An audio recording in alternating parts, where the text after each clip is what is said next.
Let's get into some homosexual news.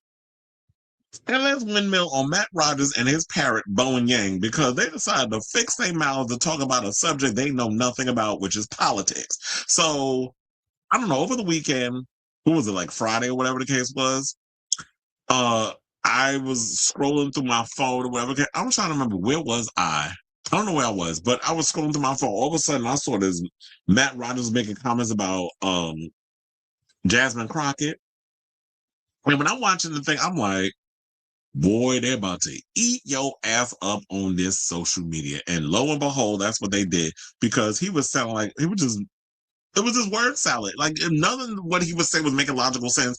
All I know was after I watched it, it just reeked of racist, misogynistic dog whistles. That's basically what you was given in the whole situation. So they said, according to the story, Matt Rogers' General and Bowen Yang are not afraid to discuss their political beliefs on their podcast, trashy ass Las Culturistas, which y'all don't know shit about the goddamn culture, but y'all be running up there thinking because you got a seal of approval from Andy Cohen and y'all got your little corny ass award show where y'all just be loud and stereotypical homosexuals over on the Bravo network, that gives y'all A-list status. First of all, we all know Bravo gives a bunch of D-listers and Z-listers opportunities. Don't nobody A-list go on that show unless it's on Watch What Happens Damn Live. And it's rare if Andy Cohen can even get A-listers to pop up on that tired-ass talk show.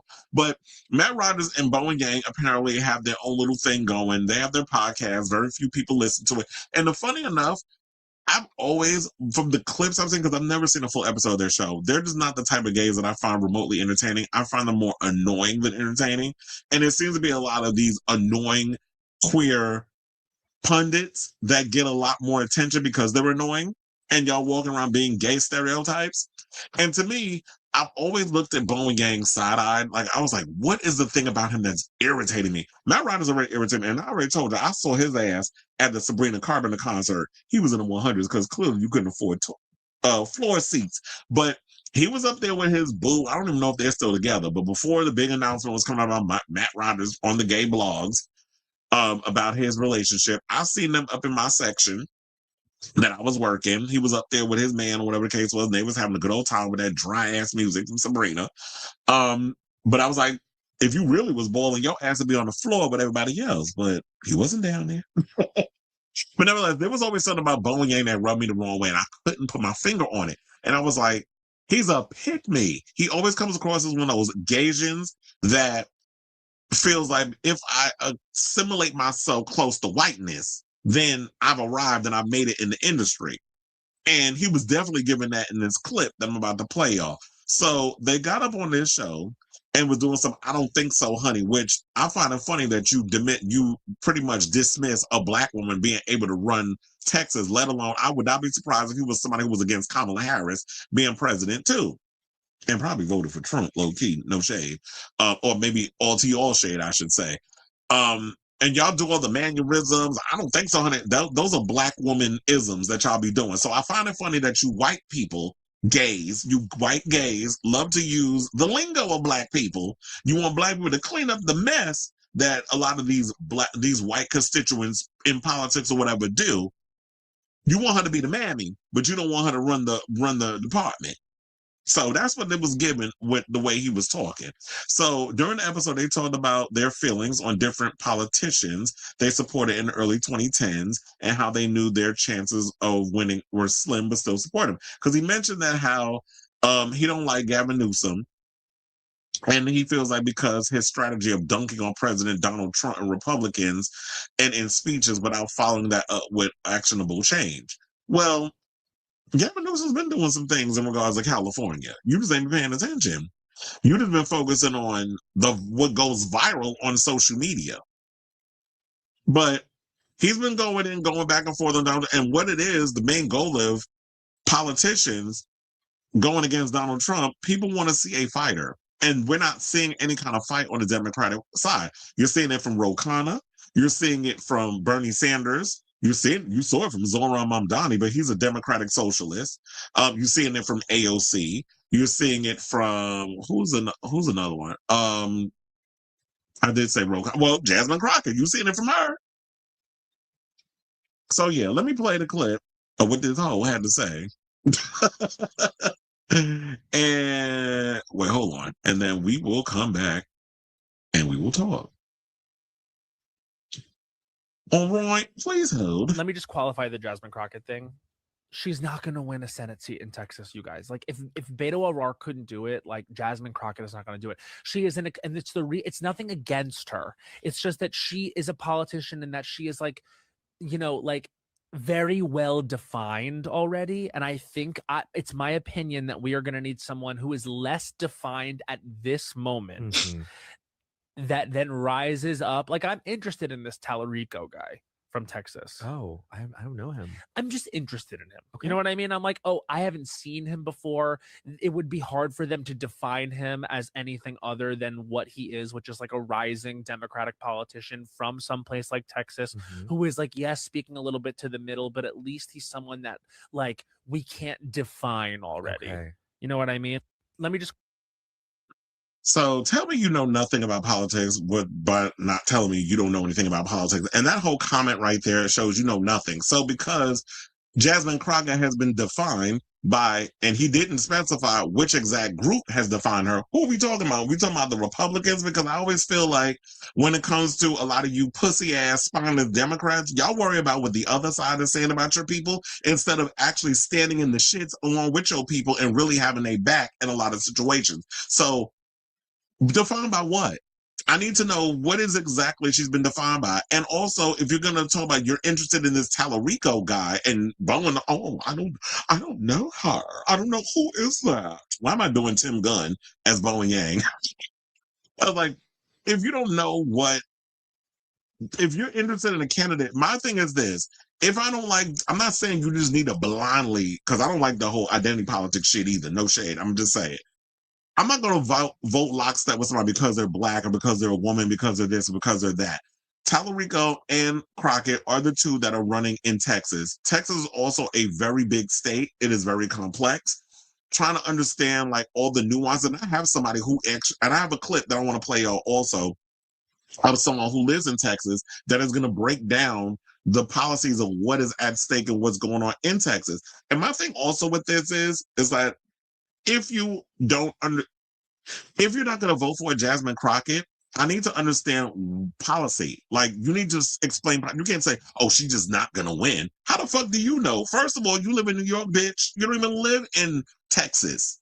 You don't live in Texas. So how you going to sit up there and speak on something that you don't even know anything about? It's not your policy. Just like if I don't live in Boston, I'm not going to speak on Boston politics. If I don't live in California, which I used to live in California, I'm not going to speak on California politics. I'm going to focus on what I got going on here. So what you should have did was stick to the rivers and the lakes that you used to, which is talking about basic ass pop stars like Ariana fucking Grande and Sabrina Carpenter, and leave the politics to the professionals. That's what you should have did. But you decided to get up on, put your thin ass lips and speak into a microphone, which you know you have millions of people that listen to you, and spew a bunch of bullshit that you don't know what the fuck you talking about. And when you do stuff like that, it pisses me off because it's dangerous.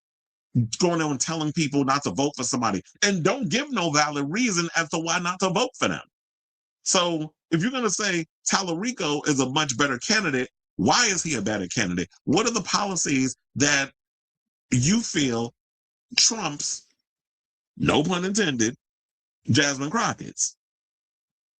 And put all that in there. When you're talking about it, you got to come with a list of shit. You can't just get on there to start going off script. Because a lot of you actors, when y'all don't have a teleprompter or a script in front of y'all, it shows how less than smart a lot of y'all are. And then you had Ling Ling up there, and I can say that because I'm part Asian, sit up there like a fucking parrot. I must agree. Agree on what, bitch? You ain't even say what you agreed on. Oh, and then they also went on Hillary Clinton and something like that. They went in lockstep and agreed with her. Child, I was not for Hillary Clinton. First of all, they shoved that old wide back bitch down our damn throat when she was running for president. And then when the whole Trump thing came out, oh, we could beat him. Nobody's going to take him seriously. He's a reality star. And didn't put no kind of work in anything. We didn't want her as a president. We wanted Bernie Sanders. But because it was Hillary's turn, according to, AIPAC and all these other people, they shoved her down our throat. That's why we lost the candidacy, among other things. So if you want to talk politics, I'm giving you the facts, sir. So if you're gonna come up on here and talk shit, you gotta know what the fuck you talking about before you jump on here and start spewing a bunch of vitriol and a bunch of word salad. So but they also said that so I just want to know what the defining what are you talking about defining? I mean, he's a rising Democratic politician and he could speak to the middle. What makes you think she can't go in and speak to the middle? Because I'll use an example. How much shit did people talk about Zohran Mamdani in New York, where they felt like they tried to make him out as he's anti Jewish. They were calling him a lot of Islamophobic, shrouding him with a lot of Islamophobic rhetoric.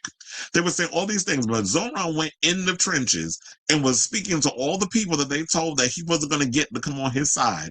And look at him. He's now the mayor of New York, the first Muslim Democratic Socialist mayor of New York, and is already making progress because he's already getting things in place for universal child care, which he said which is what he ran on, and that's what he's doing. So I don't like when people jump in and say that, oh, this can't happen because of this, and this. You either vote for somebody who you feel like is going to really bring change to your constituents, your town, your neighborhood, whatever, or you don't. It's that black and white in this situation because people are already trying to do the whole middling whatever thing, and look, we're in the shit we're in now because of this current presidency. So people need to start getting smart with who they're going to go and vote with or vote for.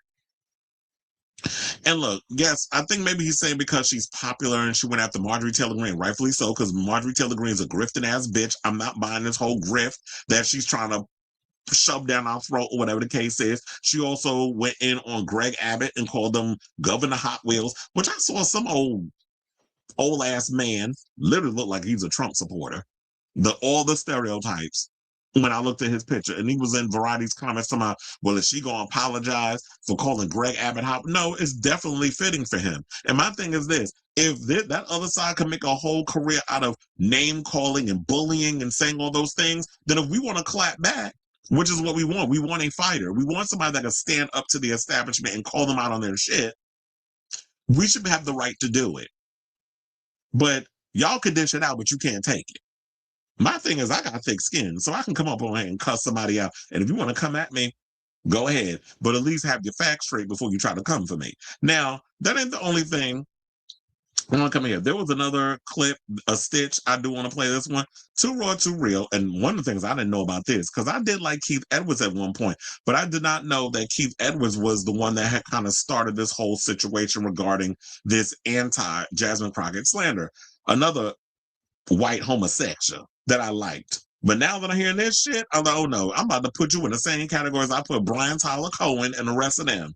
You've been chopped from my go. Well, I don't really watch a lot of his stuff. I usually only watch when it's the videos about Mike Johnson been outed or some of them other Republican pundits that be out here sleeping with members of the same gender. So when they be when it comes to those videos, I usually watch for that. Whenever it's the real political stuff, I don't watch him. If I watch political people, I told you, I watch Kyle Kalinske, I watch Sabby Sabs, I watch Kyle's wife, Crystal Ball. I get all my different information from different people. But one of the things was, I want to show y'all this clip. I don't particularly like Too Raw, Too Real because I feel like he regurgitates a lot of centrist Democratic rhetoric and is very much a vote blue no matter who Democrat. So very Biden, Kamala, like that whole shit. And he's been called out on that. But look, I said in this situation, I don't know, we could read this queen down to the floor. So I'm with you on this shady read. So I like him for this. But all the other stuff, like when you come up here and start talking your political stuff, I say, yeah, you're paid for by the DNC. I don't like him for that. But this, I live for it. Let's play that clip and then we'll come back and talk. Don't waste your money sending to Jasmine Crockett. Do not do it.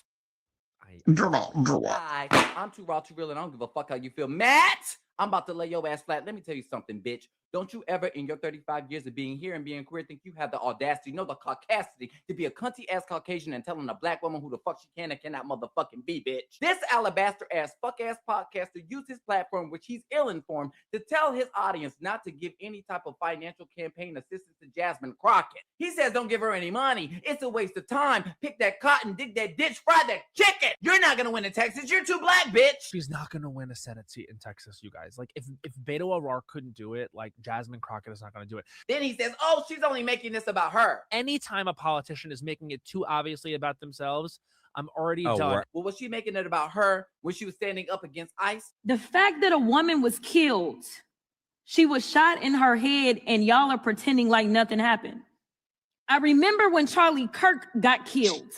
Do you remember what our response was?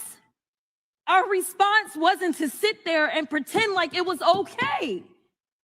Is it okay because you have a badge? Because the last time I checked, allegedly no one is above the law. Was she making it about her when she was feeding the homeless? When she was donating her own fucking money to food pantries when they were cutting SNAP benefits? Was she making it about her when she got $10 million sent to her district for projects, to her community centers, for her constituents? Was she making it about her then, bitch? Shut your fucking mouth. Now, let's address this. It's nothing against her. It's just that she is a politician and that she is like, you know, like very well defined already. Jasmine is too defined. You mean too black? What do you mean by too defined? She only been in Congress for fucking 2-3 years. It's my opinion that we are going to need someone who is less defined at this moment. You said Jasmine can't win no Senate race because she's too defined. She's too well known. However, you need to be motherfucking known to win a statewide motherfucking race, bitch. How the fuck you supposed to win if nobody fucking knows you, ho? 2, in the same breath, you said you like Tallarico, but you proved my motherfucking point. Your yin yang twin over here said he don't know who the hell Tallarico is. I'm interested in this Tallarico. Not yin yang twin from Texas. Oh, I don't know him. Which begs the question, how the fuck you gonna agree with Matt when his ass said don't give any money to Jasmine, but yet you don't know the other motherfucking candidate on the fucking ballot? The blind leading the fucking blind. Between this bitch, and the one who posted it, Keith, bitch, y'all are the 3 blind mice. No, I expected this from Saltines, but Yang, this is disappointing. You was in Wicked, bitch. I thought you would have learned something from Elphaba, motherfucker. What happened to not accepting limits? But yet, you're limiting a black woman. See, this is the reason why they asses didn't have you but in 2 motherfucking scenes in part 2. Dulcie Bear had a bigger role than your motherfucking ass, bitch. Don't waste your money. That was like, okay, now that was a good damn read. And I saw no lies of what he said. But anyway, so then after that, then we had comedian actress Lonnie Love basically quote tweeted the creator's video and basically shared her thoughts in a post that reads, one of the reasons both can sit with their legs crossed making money is due to the work a lot of black women and men have fought for in civil rights about.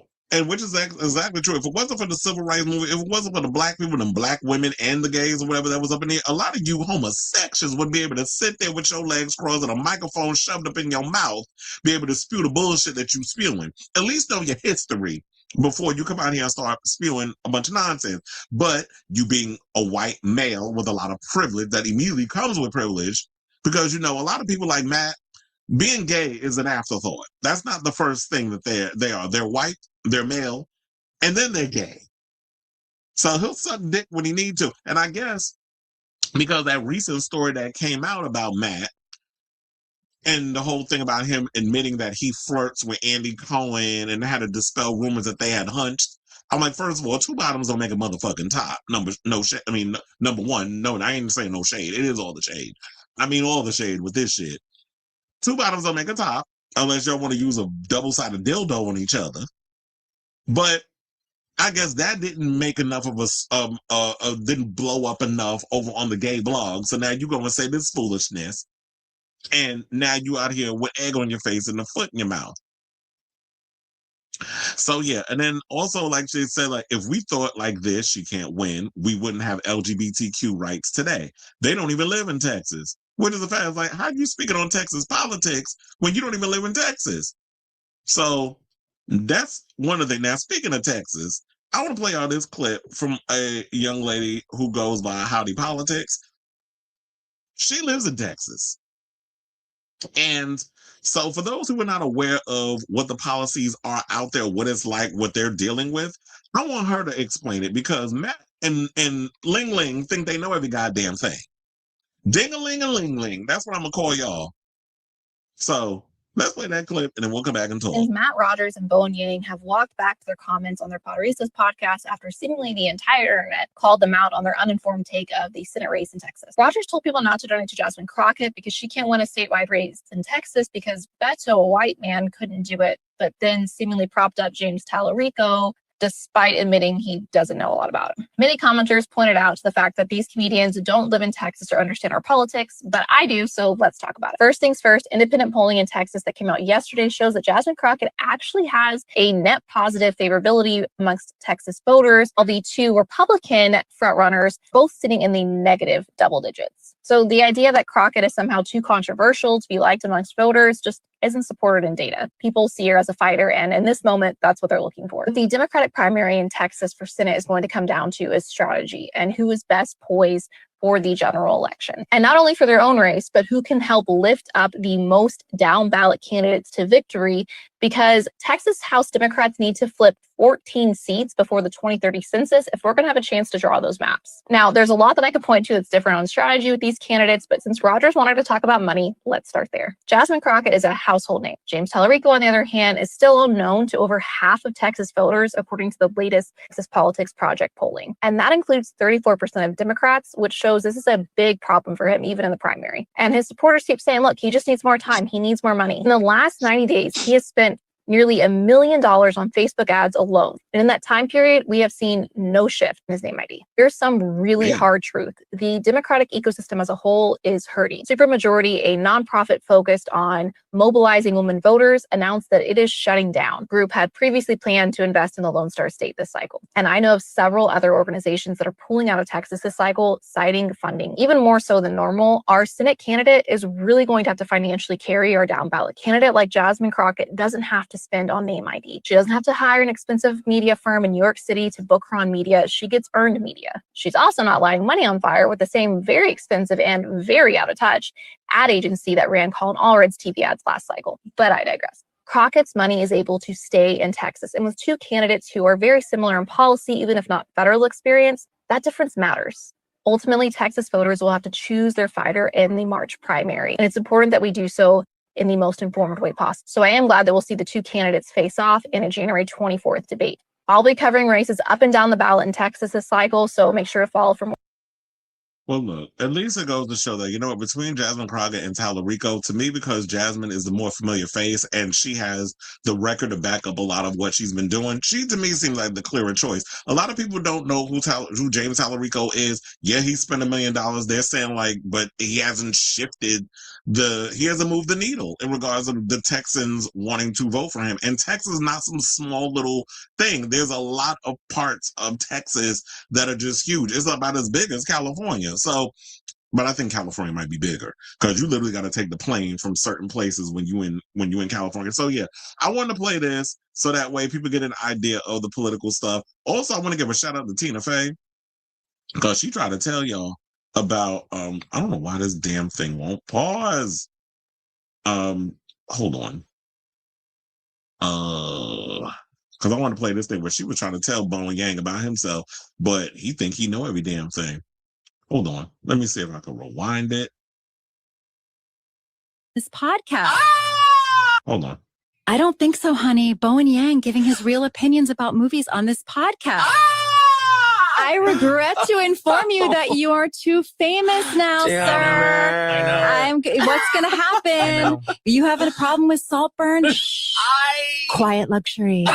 Keep it to yourself, because what are you going to do when Emerald Fennell calls you about her next project where you play Carrie Mulligan's coworker in the bridal section of Harrods, and then Act 3 takes a sexually violent turn and you have to pretend to be surprised by that turn. You hang out with Ariana and SpongeBob. Now that is your life.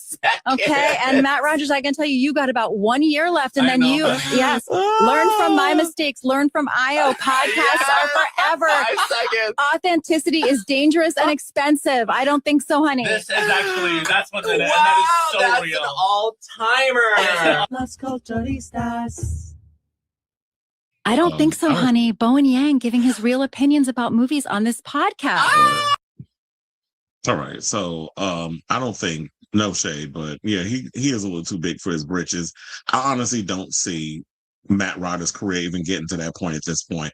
But I mean, you got to suck a lot more dicks to be able to get to that place. But anyway, so yeah, this was because Tina Fey told Bowen Yang and Matt Rogers almost 2 years ago, back in 2024, to keep it hush and keep it cute. She told Matt he had about a year, but they laughed it off because they could not recognize good advice. Now they're being dragged everywhere for not taking their advice and speaking on the wrong things and things they don't know enough about. Politics, comedy, and acting are all industries that rely on connections, and you can't afford to be catty on public record like this. So it's like, yeah, now people going to look at you a certain way and they be like, oh, I don't want to work with him. But last but certainly not least, let's get to this Hope Jazelle video that I want to play for y'all, because if this ain't a dragon, I don't know what to tell you, because she dragged their ass down to the floor. So this basically, you know, she said in the post regarding, before I get to what she had to say, she said, anger is not the absence of thought, it is the presence of memory. And Black women have long memories when it comes to being discouraged, dismissed, and disciplined out of power. When people use strategy as a way to tell us not to try, not to run, and not be funded, what they're really saying is know your place. This isn't about a podcast, it's about a pattern. Who gets protected? Who gets discouraged? Who gets called risky? Who gets called serious? If democracy only works when certain people stay small, then it was never democratic to begin with. Oh, you know what? No shade, but they're the worst kind of damn Democrats. They ain't shit progressive about a Bowen Yang, or as I like to call them, to Dingaling and Ling. So let's play this clip of her where she dragged them down to the floor. I don't even think that there's a scout left after what she had to say going in on them. So let's play that clip and we'll come back and talk. Please, It's always a twink with a gaping rosebud and a microphone that has so much to say. But since we are being funny, since the Boys with Podcast decided to turn a Black woman's Senate run into a punchline, let me return the favor, because it's actually insane. And I'm not talking about quirky insane, not internet cute insane, but structurally violent insane, that Matt Rogers and Bowen Yang thought that it was appropriate to sit on a microphone and tell Black people, or people in general, not to financially support a Black woman who is running for office, not critique her platform, not challenge her record, not debate her policies, just don't give her money. That's not comedy, that's not analysis. That is material attempting to start a Black woman's campaign. And then y'all wrap it up in this tired, cowardly ass phrase saying that she's too well defined. Well, baby, she's not too well defined. What she is too unignorable, too competent, and too Black in public. She's too woman while being ambitious, too clear about power and the clarity that scares people who benefit from living in a fog. Because somehow defined only becomes a problem when the candidate is a Black woman or a Black person in general. White men can be as defined as hell, angry, loud, corrupt, incoherent, indicted, and still get called serious contenders. They can lose 5 elections and be called building a movement. They can be mediocre forever and still get donors and headlines and grace. But a Black woman has to be flawless and frictionless and humble and exceptional and non-threatening and brilliant and warm and soft and strategic and silent, and she's still not going to be viable. And when she isn't those things, you don't debate her, you don't challenge her, you don't engage her, you don't try to financially do anything other than disappear her. And that's what makes this particularly nasty, is that it's coming from men who trade aesthetics over marginalization, men who benefit from being queer, from being outsiders, from being not the norm. And yet the second that a Black woman steps into an actual power shift, the instinct is still, let's manage her, let's shrink her, let's tell people not to invest in her. And that's not allyship. That's not progressive. That's not neutral. That is the same old hierarchical bullshit wrapped in a pride flag, calling itself evolved. And forgive me, but I do not recognize comedians and sketch performers as the new gatekeepers of American fucking democracy. You are not political strategists. You are not organizers. You are not accountable to those people whose lives are going to be shaped by these elections. You are cultural commentators who mistook your audience for a constituency and your opinion for fucking expertise. And you use that platform not to expand democracy, but to narrow it. Yes, I am fucking angry. And I am angry because Black women are always asked to save this goddamn country and never trusted to lead it. We're always good enough to organize voters, but not good enough to be the candidate. Always good enough to fix crises, but never good enough to run institutions. Good enough to show up, but not good enough to be actually fucking funded. And I'm tired, bone fucking tired of watching Black women be treated like the risk while everybody else gets to be the fucking gamble. So if you want to be funny about Black women trying to govern, understand this. I can be fucking hilarious. I can be sharper, I can be louder, and I can be far more uncomfortable than the way that you all sat behind those mics. And I will use and never confuse my discomfort for your wrongdoing. You don't get to discourage investment in Black women and then hide behind the fact that it's just commentary. You don't get to undermine the campaign and call it discourse. You don't get to do goddamn harm and then ask for softness in response. So yeah, laugh, but understand something. Every time you tell people not to invest in Black women, you reveal exactly what kind of future you're comfortable with. And I'll wait for you to explain that is why the future never seems to include us at the top. Very much like the steroid tops that you meet at Hamburger Mary's that ignore you until they want to hook up after a drunken night at the Abbey. But y'all don't understand anything about that. And until you do, I will fucking wait. All right. Well, I don't think I need to add any more to that. If that ain't a word on a Sunday, I don't know what to tell you. Only thing I will say is this. So one of the things, and shout out to Hope Jazelle for that. Definitely follow her on Instagram. I do have their apology. It literally was brought to you by ChatGPT. I was like, the fuck is this shit? So yeah, they posted this mess. And funny enough, Bowen Yang posted it with the little black part at the bottom, because I noticed Matt Rogers and Bowen Yang posted the same thing in the Instagram stories. And y'all already know how I feel about Instagram stories related content. I don't like when they post stuff like that, because I feel like it's a bullshit. You don't mean it. And you put it in there because you know after 24 hours, it goes away like the apology never happened. So let me read to y'all the foolishness that they put up in here. Because they did say, and I saw over on the Neighborhood Talk, they did say that they promised to do better after receiving backlash for urging people not to waste their money on Representative Jasmine Crockett's Senate campaign. They said, I just want us to win and I will be better at finding ways to help. No, don't help.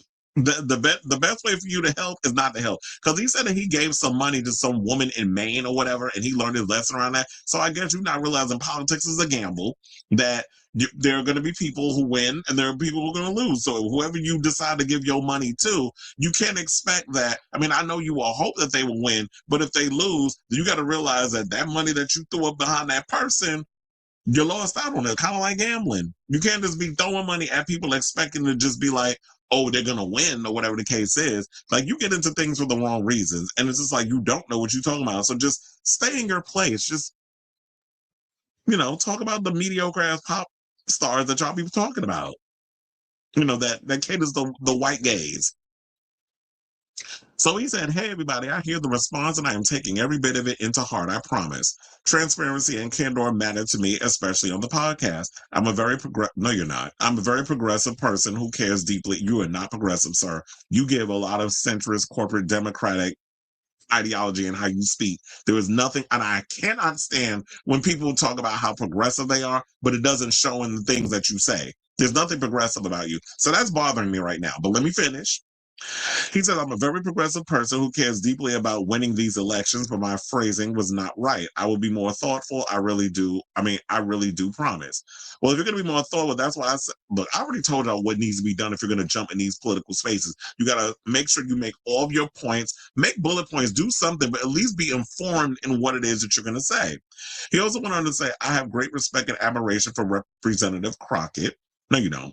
And I regret that my words suggested otherwise. I just want us to win and I'll be better at finding ways to help.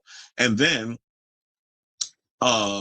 his parrot decided to put in the little black font at the bottom, should not have cursorily weighed in on this, understanding the platform and will use it more responsibly. Now, cursorily, for those who are not aware, is basically somebody who just, in his words, blindly agreed with what he said without even doing the background check and all the other stuff into what Matt was saying. Because if I was on that panel with him, I'm pushing back. I'd have been like, so what is the reason why you're not interested in wanting to go after her? And that's the sort of thing. But he's just so happy to be in a room with them white people that's accepting him for now, because it's, it's trendy to have your little Asian pet on the side. And, them thinking that I've made it because I've been tap dancing in these little white spaces.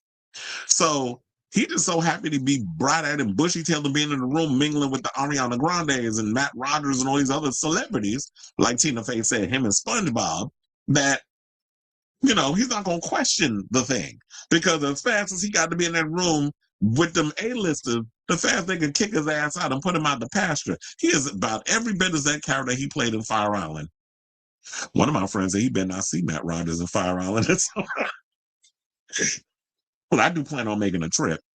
Because I said, if I go out there, oh, he definitely going to get a lashing from me verbally.